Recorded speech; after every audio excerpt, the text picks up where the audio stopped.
Vous souvenez-vous de l'affrontement qui vit Pierre et Jean, arrêtés par les autorités religieuses parce qu'ils avaient fait une guérison et surtout qu'ils annonçaient au peuple la vie selon Jésus ressuscité?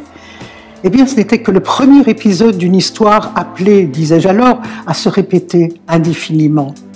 Cela se passait à Jérusalem et nous voici aujourd'hui à Antioche, dans l'actuelle Turquie. Paul et Barnabé ont fait un discours fort à la synagogue et à nouveau, ceux qui les ont entendus affluent.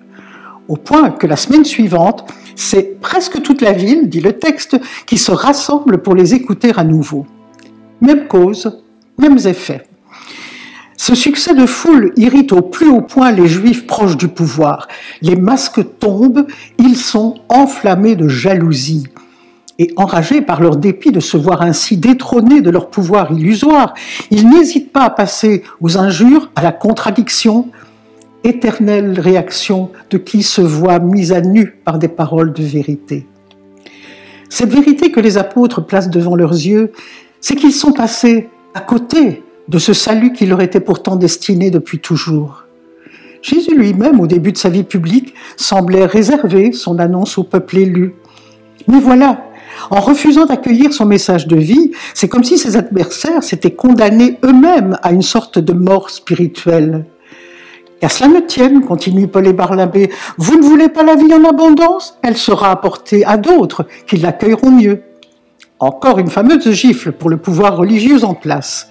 Que des païens, que des non-juifs aient accès à la vie selon Dieu, c'est proférer un sacrilège. Et à nouveau, plutôt que de faire un retour sur eux-mêmes, les chefs des Juifs ne trouvent rien de mieux pour extérioriser leur colère que d'essayer de trouver des agitateurs parmi les gens bien placés, dont des femmes qui semblaient avoir une influence non négligeable. Et cette fois encore, le souffle de Dieu fidèlement présent inspire aux apôtres la seule décision de sagesse qui vaille, que l'on trouve dans l'évangile de Matthieu au chapitre 10.